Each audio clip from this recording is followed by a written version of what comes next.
about self-organizing maps. So what is self-organizing maps? It is basically a unsupervised learning algorithm. So what is unsupervised? Where it does not have a labeled data. जहाँ हम इसको labeled data provide नहीं करते, मतलब हम नहीं बताते कि ये जो features हैं वो कौन से label को belong करते हैं. मैंने simply एक features दे दिया.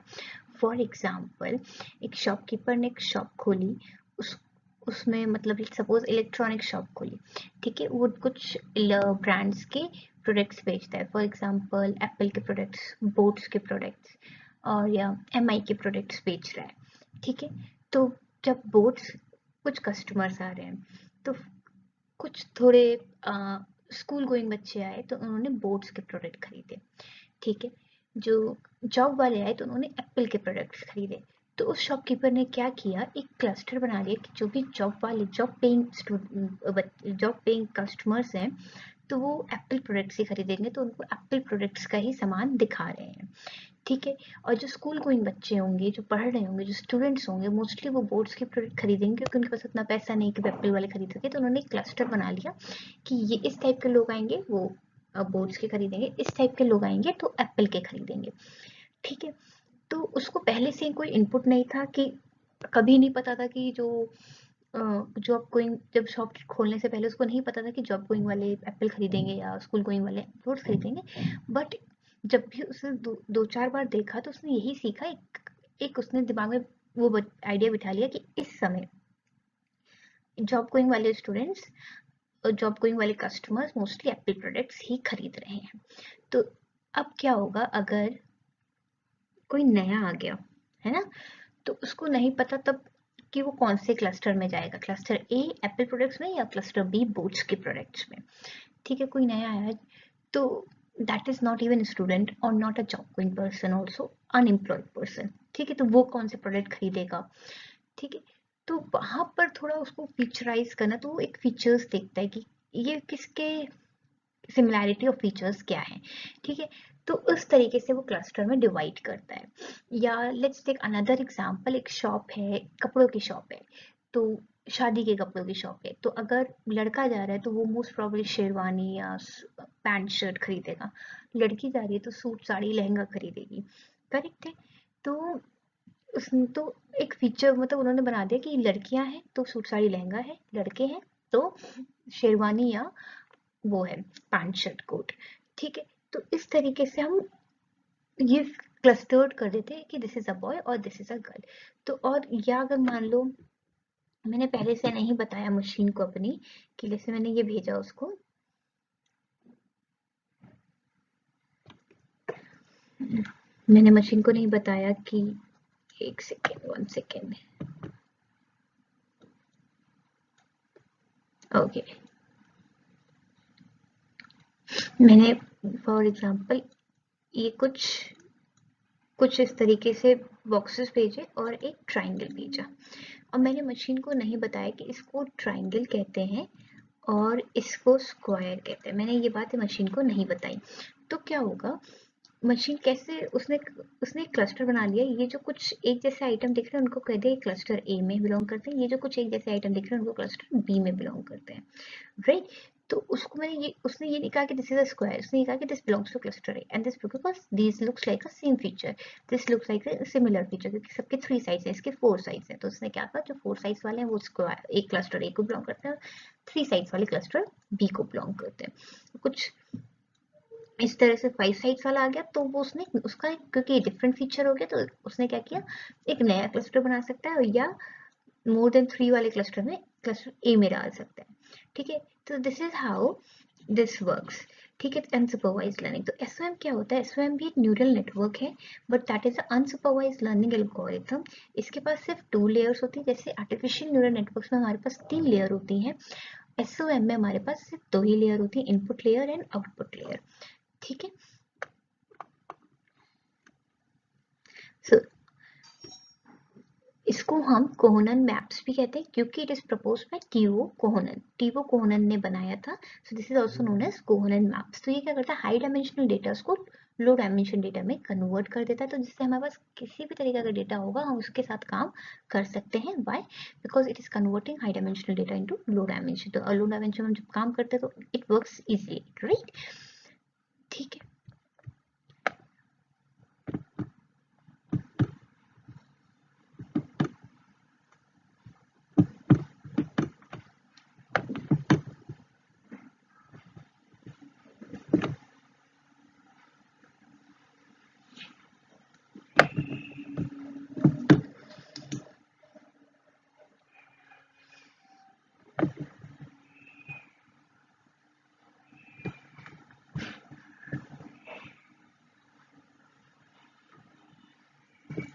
ये क्या करता है? शोकेस करता है क्लस्टर को bye grouping similar data together. जो एक जैसे दिख रहे हैं उनको एक ग्रुप में डाल देगा, जो थोड़े अलग तरीके के दिख रहे हैं वो दूसरे ग्रुप में। तो 4 साइड्स वाले एक ग्रुप में और 3 साइड्स वाले दूसरे ग्रुप में।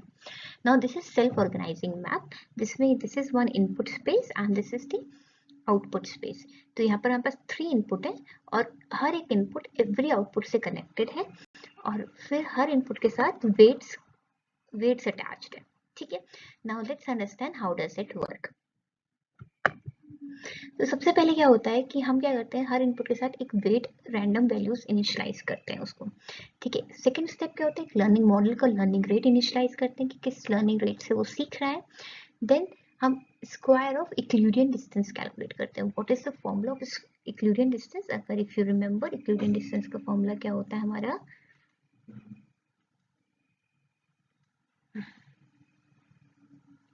अगर x1 x1 x2 के बीच में मतलब यूक्लिडियन डिस्टेंस निकालते हैं, under root x1 minus x का whole square plus x2 minus x2 dash का whole square, right? x dash 1 का होल स्क्वायर, यही अंडर रूट, यही फॉर्मूला होता है यूक्लिडियन डिस्टेंस का, राइट? तो यहाँ पर हम क्या निकालेंगे, स्क्वायर ऑफ यूक्लिडियन डिस्टेंस, मतलब सिर्फ x1 माइनस x2 का whole square plus x2 minus x2 dash का होल स्क्वायर, बस अंडर रूट नहीं लगाएंगे इसमें। ठीक है। This will be the formula. Okay. Now हम स्क्वायर निकालेंगे किसके बीच में? मैंने आपको क्या बताया कि हमारे पास SOM क्या होगा, we have this, how what will be the SOM? We have the input, दो ही लेयर होती है, इनपुट लेयर हो गई एक और एक आउटपुट लेयर हो गया। ठीक है। मान लो आउटपुट हमारे पास 2 क्लस्टर्स हैं, we have 2 clusters in the output, cluster A and cluster B, और हमारे पास इनपुट में फीचर्स कितने हैं? 4 फीचर्स हैं। ठीक है। सो दिस इज इनपुट, हर एक इनपुट दोनों ही आउटपुट से मैप्ड होगा। ठीक है। दोनों ही आउटपुट से मैप्ड होगा। अब क्या होगा, हर एक इनपुट में एक वेट इनिशियलाइज होगा, हर एक इनपुट के साथ with every input with every connection, सारे इंटरकनेक्शन के साथ एक वेट इनिशियलाइज होगा। तो अब क्या होगा, हम क्या करेंगे, इस इनपुट, ये जो पहला इनपुट दे रहे हैं, इसका क्लस्टर ए के साथ डिस्टेंस नापेंगे, फिर क्लस्टर बी के साथ डिस्टेंस नापेंगे। तो कौन सा डिस्टेंस कैलकुलेट करेंगे? Euclidean distance. अब जिसका भी यूक्लिडियन डिस्टेंस मिनिमम होगा, जिसके साथ भी यूक्लिडियन डिस्टेंस इस इनपुट का मिनिमम होगा, तो वो क्या होगा, वो विनिंग यूनिट हो गई। तो मतलब वो इसके नियर ज्यादा है क्लस्टर ए के। अगर मान लो क्लस्टर ए जीतता है, क्लस्टर ए से डिस्टेंस कम है पहले इनपुट का, तो इसका मतलब क्लस्टर ए जीत गया, तो मतलब वो क्लस्टर ए के फीचर से सिमिलर है, तो इसका मतलब वो कौन से बिलोंग करता है? क्लस्टर ए को बिलोंग करेगा, वो भी कोई भी डेटा पॉइंट जो भी हम लाएंगे। ठीक है। तो it works on the concept of Euclidean distance, जैसे KNN वर्क करता था, right? Okay. Now next point, तो पहला पॉइंट हम वेट्स इनिशियलाइज करते हैं, लर्निंग रेट इनिशियलाइज करते हैं, square of Euclidean distance calculate करते हैं। ये रहा formula square of Euclidean distance calculate करने का। 1 से लेके n मतलब सारे input features, and j 1 to m मतलब विद एवरी वेट, हर एक वेट हमेशा वो होगा, मतलब हर इंटरकनेक्शन के साथ वेट जुड़ा होगा, तो with every weight input, and j is the output number of clusters. ठीक है। So winning unit index j, अगर जो भी विनिंग यूनिट होगी, तो मतलब जिसके साथ भी डिस्टेंस मिनिमम होगा वो जीत जाएगा, जिस भी क्लस्टर के साथ डिस्टेंस मिनिमम होगा। I is representing the number of inputs and number of input features, and j is representing the number of clusters. ठीक है। ओके, आफ्टर दैट जो भी यूनिट जीतती है हमारी, उस यूनिट का what ever the unit will, जो भी क्लस्टर जीतेगा उसके साथ जितने भी वेट्स एसोसिएटेड हैं वो सारे वेट्स अपडेट होंगे. Let's take an example. Let's suppose I have 2 clusters and 4 input features. ठीक है, तो cluster A and cluster B, तो इसको कह देते हैं cluster 1, cluster 2, and this is input 1, input 2, input 3, input 4. तो 1, 2, 3 and 4. तो फॉर एग्जाम्पल वेट ij, तो weight 1 1, weight 1 2, sorry 2 1 2 1 2 1, wait 3 1 and wait 4 1. ठीक है, तो ये सारे वेट्स अगर क्लस्टर ए जीतता है तो ये सारे वेट्स अपडेट होंगे, ना कि जो ये वाले वेट्स होंगे ये वाले अपडेट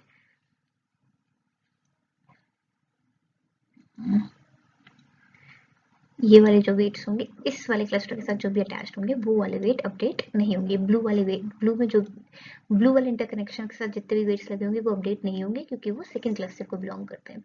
फर्स्ट क्लस्टर के साथ जितने भी वेट्स होंगे वो अपडेट होंगे क्योंकि फर्स्ट क्लस्टर जीता है.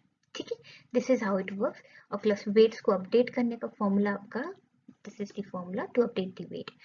तो पुराना वेट प्लस उसमें लर्निंग रेट ऐड करेंगे इनटू पर्टिकुलर इनपुट, जो भी इनपुट के साथ वो वेट अटैच्ड है, minus old weight. This is the formula to update the new wait.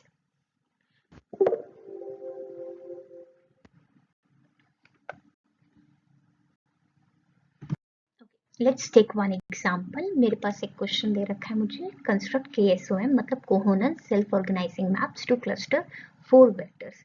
ये 4 ट्रेनिंग एग्जांपल्स हमें दे रखे हैं, 4 इनपुट वेक्टर्स हैं. ठीक है, ये 4 ट्रेनिंग एग्जांपल्स हैं. हर 4 ट्रेनिंग एग्जांपल में कितने फीचर है? पहला 1 2 3 4, तो 4 फीचर्स हैं. ठीक है, हर ट्रेनिंग एग्जांपल के 4 फीचर्स हैं और total number of cluster is to be form 2. ठीक है, assume an initial rate, learning rate is 0.5 and random weights associated with each input are as follows. तो ये random weights है. तो I मतलब इनपुट, नंबर ऑफ इनपुट कितने, 1 से लेके कितने इनपुट फीचर है, जितने इनपुट फीचर्स होंगे उतने. हमारे पास इनपुट फीचर कितने, 1 2 3 4. ये 4 ट्रेनिंग एग्जाम्पल है. ठीक है, ये इनपुट फीचर है, 4 इनपुट फीचर. तो I कहाँ से कहाँ तक चलेगा, 1 से लेके 4 तक. This is the value of I. और J क्या है, नंबर ऑफ क्लस्टर्स, कितने नंबर ऑफ क्लस्टर है, 2. तो J चलेगा आपको 1 से लेके 2 तक. तो this will B W11 and this will B W21. ठीक है, then W12, W22, W13, W32, W and what is this, 14, W14. तो number of, this is the column is representing number of clusters and row representing number of input features. ठीक है, okay.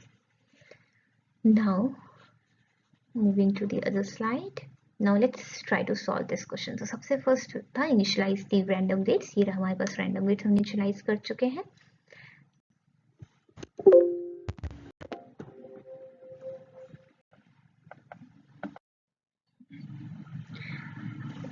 Random weights we have already initialized. Now this is the how it is looking. ठीक है, तो मैंने आपको दिखाया था जैसे x1 W11 y1 के साथ कौन से वेट अटैच्ड है, W11 W21 W31 and W41.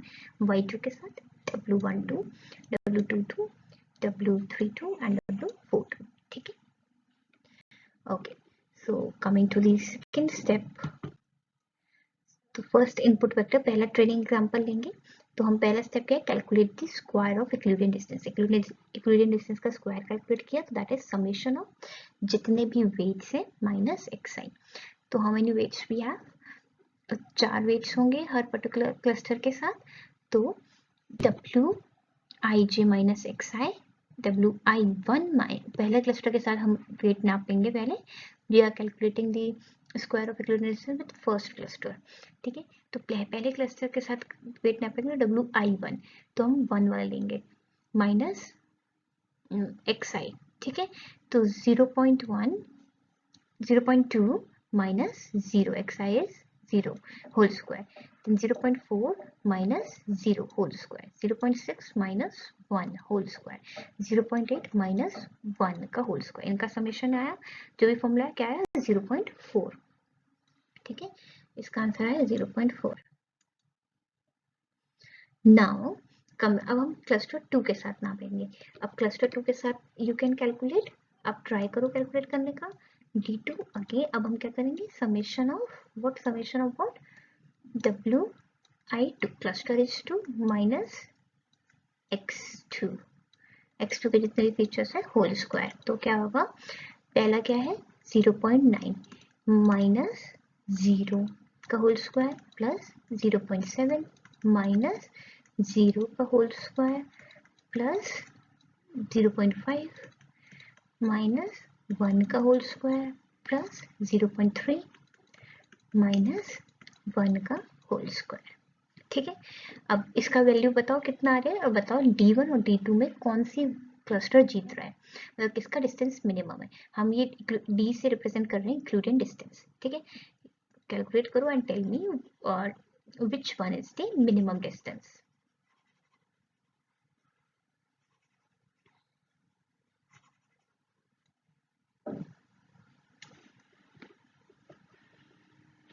So minimum 2.04 आया D2 का, तो D1 का था 0.4 राइट, एंड D2 का है 2.04, मिनिमम है D1। तो कौन सा क्लस्टर जीत गया हमारा, Y1। तो Y1 इज हम Y से रिप्रेजेंट कर रहे हैं क्लस्टर, D से रिप्रेजेंट कर रहे हैं आपका डिस्टेंस, तो हमारा विनिंग क्लस्टर है Y1। तो इसका मतलब कौन से वेट्स अपडेट होंगे, ये वाले। So which weights will get updated? These weights will get updated. ठीक है, तो अब हमारा नेक्स्ट स्टेप है to update the weights. Initial weights जो भी हैं उनको नए वेट्स अपडेट करेंगे। तो कौन सी विनिंग यूनिट जीती है हमारी, ये वाली, तो इस ये वाले वेट्स ही अपडेट होंगे। और वेट अपडेट करने का फॉर्मूला क्या है, WIJ old plus learning rate into XI minus WIJ old. तो जब कौन सा क्लस्टर जीता है, WI1 ये वाला जीतता है, तो ये वाले weights plus XI minus WI1। ठीक है, तो पहला वेट अपडेट करने का तरीका ये रहा, W11 इसको अपडेट कर रहे हैं, तो ओल्ड लिखेंगे यहाँ पर 0.2 plus learning rate is 0.5, x1 क्या है 0 माइनस W11 है 0.2। तो ये पहला वेट हो गया W11 नया। इस तरीके से second 0.4 plus 0.5 input 0 minus 0.4 right. Then third weight update करेंगे 0.6 plus 0.5, input is 1 minus 0.6, ठीक है, and then fourth is 0.8 plus 0.5 into 1 minus 0.8, ठीक है। तो अपडेट करिए and check out what is this and tell me the new weights, what are the new weights, update it and find out the new weights।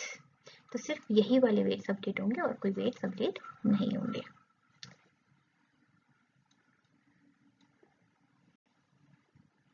ठीक है, तो W11 is 0.1, W21 is 0.2, W31 is 0.8 and W41 is 0.9। तो अब ये weights update हो गए हैं और अब नया वेट आ गया, ये पहले ये थे 0.2, 0.4, 0.6, 0.8, अब हो गए 0.1, 0.2, 0.8, 0.9।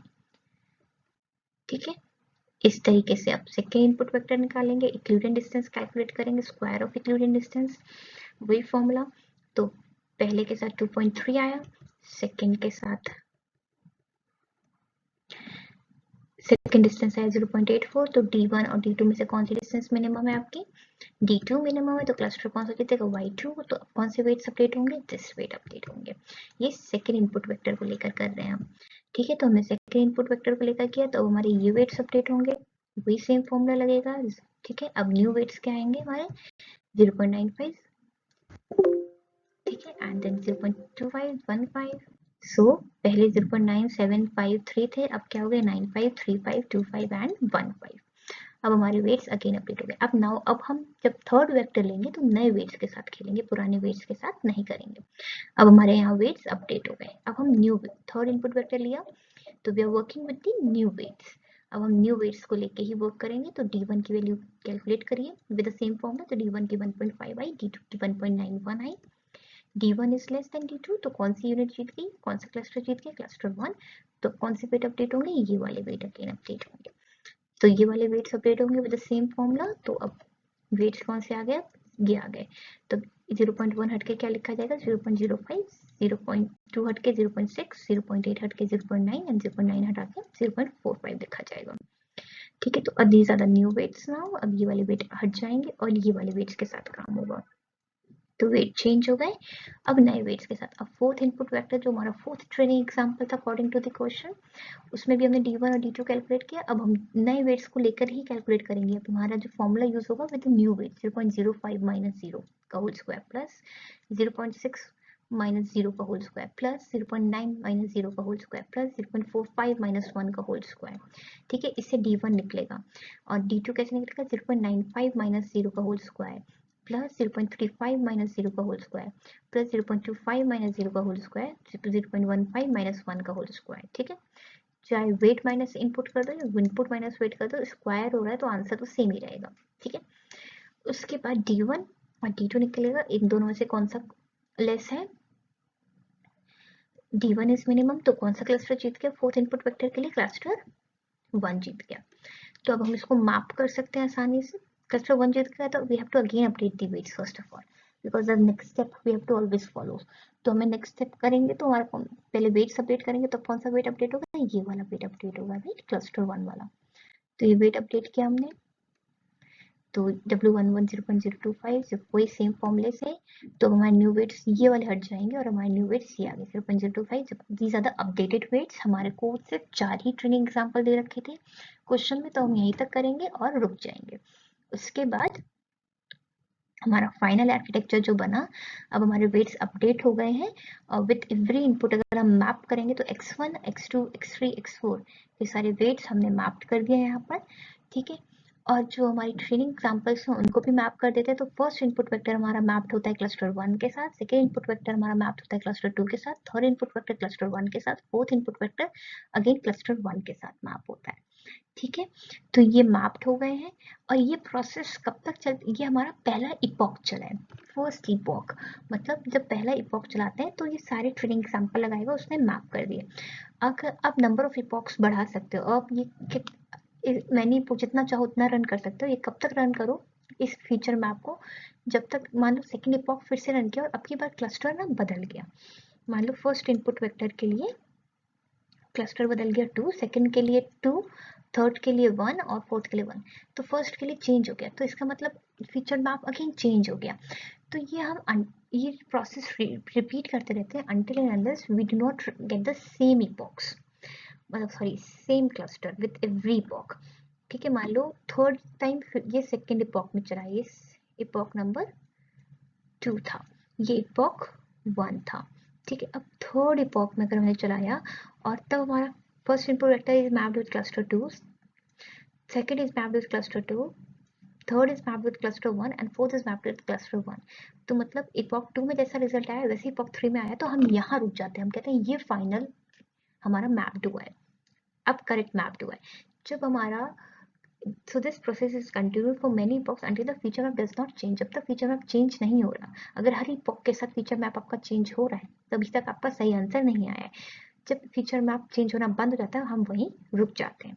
ठीक है, तो as many times you can run these training examples, once you receive the perfect feature map when it stop changing then it's a ये आपका ट्रेंड हो गया प्रॉपरली मॉडल।